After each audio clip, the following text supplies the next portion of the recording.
ಅಪ್ಪಯ್ಯ ನಿಮ್ಮ ಕೈ ಮುಗಿತು ನೋಸಿ ಸುಮ್ಕಿದ್ಬಿಡಿ. ಯಾಕಪ್ಪ ಹೆಂಗೆ ಮಾಡ್ತಾಯಿದ್ದೀರಿ? ಮನೇಲಿ ಶುಭ ಕಾರ್ಯ ನಡೀತಾ ಇದೆ. ಯಾಕೆ ಏನೇನೋ ಮಾತಾಡಿ ಜಗಳ ತಂದು ಎಲ್ಲರ ಮನಸ್ಸನ್ನು ನೋವು ಮಾಡಿರಿ? ಹೌದು ರೀ, ದಯವಿಟ್ಟು ಇವತ್ತೊಂದಿನ ಸುಮ್ಮನಿದ್ ಬಿಡ್ರಿ. ಆಯ್ತು ಬಿಡಮ್ಮಿ, ಅದಕ್ಕೆ ಯಾಕೆ ಈ ಥರ ಗೋಳಾಡ್ತಾ ಇದೆಯಾ?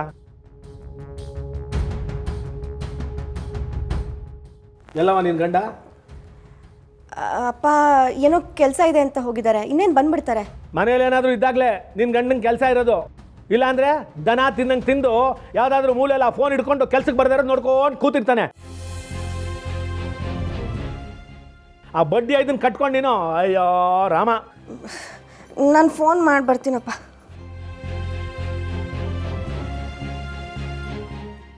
ಅವನಿಗೇನಾದ್ರು ಅಂದರೆ ಇವಳು ತಲೆ ಕೆಡ್ಸ್ಕೊತಾಳೆ. ಇವಳು ತಲೆ ಕೆಡ್ಸ್ಕೊಂಡ್ರೆ ಮನೇಲಿ ಇರೋರೆಲ್ಲ ತಲೆ ಕೆಡ್ಸ್ಕೋಬೇಕು. ಆಟೆಯ ಏನು ಕರ್ಮನಪ್ಪ ಇದು.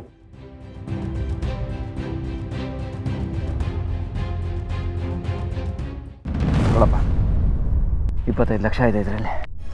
ಪರವಾಗಿಲ್ಲ ಕಡ, ಅರೇಂಜ್ ಮಾಡ್ಬಿಟ್ಟಿದ್ಯಾ? ಸಿಂಚನ ಒಡವೆನ ಕತ್ಕೊಂಡು ಹೊರಟಿದ್ಯಾ? ಏನು ನೀನು ಅವತ್ತು ಹೇಳಿಲ್ವಾ ಸಿಂಚನ ಒಡವೆ ತಂಟೆಗೆ ಹೋಗಲ್ಲ ಅಂತ? ಓಹ್, ಮತ್ತೇನು ಮಾಡಿದೆ? ಮತ್ತೆ ಒಡವೆನ ತೊಗೊಂಡು ಬಂದೆ. ಏನ ಅತ್ತೆ ಒಡವೆನ ತೊಗೊಬಂದ್ಯಾ? ಅವ್ರು ಹೇಗೆ ಕೊಡೋದಕ್ಕೆ ಒಪ್ಕೊಂಡ್ರು? ಮೊದಲು ಒಪ್ಕೊಳ್ಳಿಲ್ಲ ಬ್ರೋ. ಆಮೇಲೆ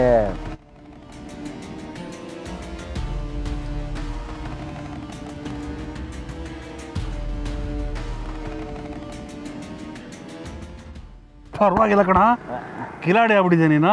ಹಾಂ, ಅಂತೂ ದುಡ್ಡಿನ ಸೋರ್ಸ್ ಇನ್ನೊಂದು ಕಡೆ ಹುಡ್ಕೊಂಡು ಅನಿಸ್ತಾ ಇದೆ. ಸುಮ್ಮನೆ ಇರಪ್ಪ, ನಾನು ಈ ದುಡ್ಡು ತಂದಾದ್ಮೇಲೆ ಭಯ ಶುರು ಆಗ್ಬಿಟ್ಟಿದೆ. ಈ ವಿಷಯ ಏನಾದರೂ ಅವರು ನಮ್ಮ ಮಾವಂಗೆ ಹೇಳ್ಬಿಟ್ರೆ ನಮ್ಮ ಮಾವ ನನ್ನ ಸಿಗದು ತೋರಣ ಕಟ್ಬಿಡ್ತಾರೆ ಅಷ್ಟೇ. ಹಾಗೆಲ್ಲ ಏನೂ ಆಗಲ್ಲ ಕಣ. ಈಗ ನಿನ್ನ ಮನೆಯಲ್ಲಿ ನಿನ್ನ ಮೇಲೆ ಯಾರಿಗೆ ಗೌರವ ಇಲ್ಲದೆ ಇದ್ರು, ನಿಮ್ಮ ಅತ್ತೆಗೆ ನಿನ್ನ ಮೇಲೆ ಸಾಫ್ಟ್ ಕಾರ್ನರ್ ಇದೆಯಪ್ಪ, ಅವ್ರು ಯಾರಿಗೂ ಹೇಳಲ್ಲ ಬಿಡು. ಆದರೂ 2-3 ದಿವಸದಲ್ಲಿ ವಾಪಸ್ ಕೊಡದೆ ಹೋದರೆ ನನ್ನ ಕತೆ ಮುಗಿದ ಹಾಗೆ. ಅದು ಹೇಗೆ ಮುಗಿಯುತ್ತೆ? ಮುಗಿದಕ್ಕೆ ನಾನು ಬಿಡ್ತೀನಣ್ಣ.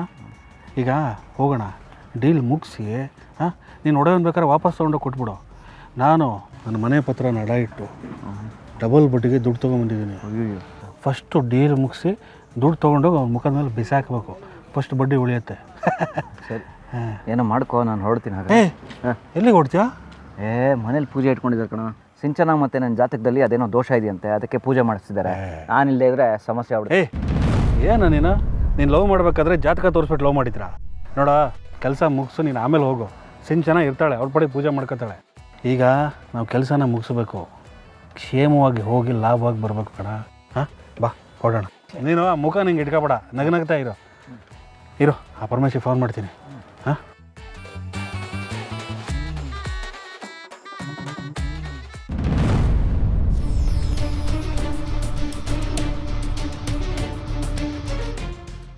ಜಾನು,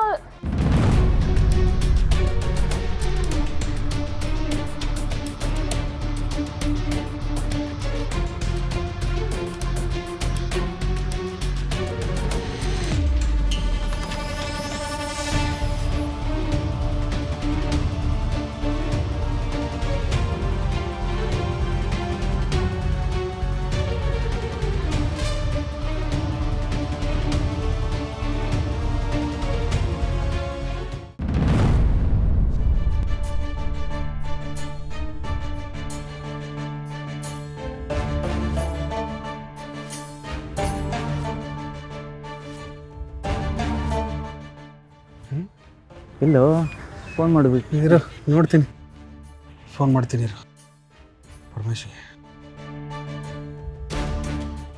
ಹಾಂ ಸರ್, ಹೇಳಿ, ಎಲ್ಲಿದ್ದೀರಾ? ನೀವು ಹೇಳಿದ ಜಾಗಕ್ಕೆ ಬಂದಿದ್ದೀವಿ. ಯಾರೂ ಕಾಣಿಸ್ತಾ ಇಲ್ವಲ್ಲ ಇಲ್ಲಿ? ಸರ್, ನಾನು ನೀವಿರೋ ಜಾಗದಿಂದ ಹತ್ತಿರದಲ್ಲೇ ಇದ್ದೀನಿ ಸರ್, ಸ್ವಲ್ಪ ಮುಂದೆ ಬನ್ನಿ. ಅಲ್ಲ, ಇಲ್ಲೇ ಜಾಗ ಚೆನ್ನಾಗಿದೆ, ನೀವೇ ಇಲ್ಲೇ ಬಂದ್ಬಿಡಿ. ಸರ್, ಅದು ಜಾಗ ಸರಿ ಇಲ್ಲ ಅಂತ ಅನಿಸ್ತಾ ಇದೆ ಸರ್, ಹಾಗೆ ಸ್ವಲ್ಪ ಮುಂದೆ ಬನ್ನಿ ಸರ್, ಇವರು ನಿಮಗೋಸ್ಕರ ಕಾಯ್ತಾ ಇದ್ದಾರೆ. ಸರಿ, ಓಕೆ. ಫೋನ್ ಇಟ್ಕೋ, ಗಾಡಿ ಸೈಡಿಗೆ ಹಾಕಿ ಹಿಡ್ಕೊಂಡು.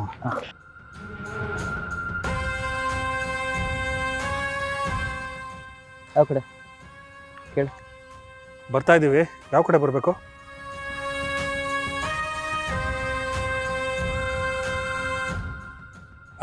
ಇಲ್ಲೇ ಬಂದಿದ್ದೀವಿ. ಎಲ್ಲಿದ್ದೀರಾ ನೀವು? ಸರ್, ಹಾಗೆ ಸ್ವಲ್ಪ ಮುಂದೆ ಬನ್ನಿ ಸರ್, ರೈಟಿಗೆ ತಿರ್ಕೊಳ್ಳಿ, ನಾನು ಬರ್ತಾ ಇದ್ದೀನಿ. ಮುಂದೆ ಅಂತ ಕಣ.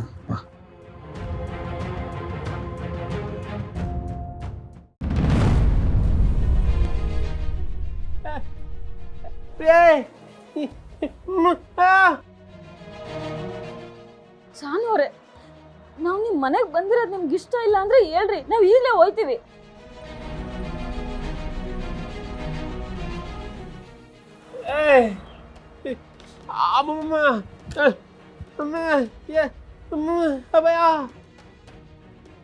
ಅಣ್ಣ, ನಂಗೆ ಗೊತ್ತು ಕಣೋ, ಈ ಫೋಟೋಗೋಸ್ಕರ ನೀನು ಎಷ್ಟು ಕಷ್ಟಪಟ್ಟಿದ್ಯಾ ಅಂತ. ಅದೆಲ್ಲ ಗೊತ್ತಿದ್ದು ನಾನು ಹೀಗೆ ಮಾಡ್ತಿದ್ದೀನಿ ಅಂದರೆ ನೀನೇ ಯೋಚನೆ ಮಾಡು. ಇದರಿಂದ ಏನಾದರೂ ಕಾರಣ ಇರುತ್ತೆ ಅಲ್ವಾ? ನನ್ನ ಮೇಲೆ ನಂಬಿಕೆ ಇದೆ ಅಲ್ವಾ ನಿನಗೆ?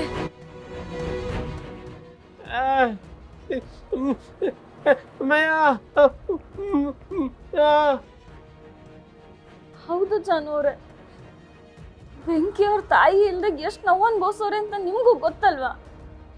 ಈ ಒಂದು ಫೋಟೋ ಹುಡ್ಕಕ್ಕೆ ನಾನು ವೆಂಕಿ ಎಷ್ಟು ಕಷ್ಟಪಟ್ಟಿದ್ದೀವಿ ಗೊತ್ತಾ?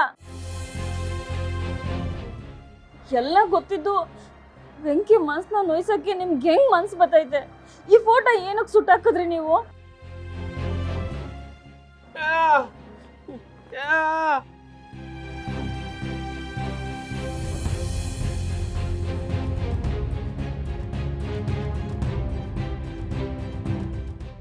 ಅಣ್ಣ, ನಿನಗೆ ಹೇಗೆ ಹೇಳಬೇಕು ನನಗೆ ಗೊತ್ತಾಗ್ತಿಲ್ಲ ಕಣೋ. ಆದರೆ ನಾನು ಇವಾಗ ಏನು ಹೇಳೋಕ್ಕಾಗಲ್ಲ. ಈಗ ಹೇಳೋ ಸಂದರ್ಭನೂ ಅಲ್ಲ. ಅಲ್ಲ ಜಾನೂರೇ, ನೀವು ಫೋಟೋ ಯಾಕೆ ಸುಟ್ಟಾಕಿದ್ರಿ ಅಂತ ನಮಗೆ ಗೊತ್ತಾಗ್ಬೇಕಲ್ವೇ? ಅದಕ್ಕಾದರೂ ಹೇಳಿ. ನೋಡಿ, ನನಗಿವಾಗ ಇಷ್ಟ ಹೇಳೋಕ್ಕಾಗೋದು, ಇವಾಗ ಹೇಳೋ ಸಂದರ್ಭ ಅಲ್ಲ. ಆದರೆ ಒಂದು ಮಾತಂತೂ ಸತ್ಯ, ಅಮ್ಮ ಮಗನ ಖಂಡಿತವಾಗ್ಲೂ ನಾನು ಒಂದು ಮಾಡೇ ಮಾಡ್ತೀನಿ. ಸಮಯ ಬಂದಾಗ ನಿನಗೆ ಎಲ್ಲ ಗೊತ್ತಾಗುತ್ತೆ. ಪ್ಲೀಸ್ ಇವಾಗ ಏನು ಕೇಳಬೇಡ.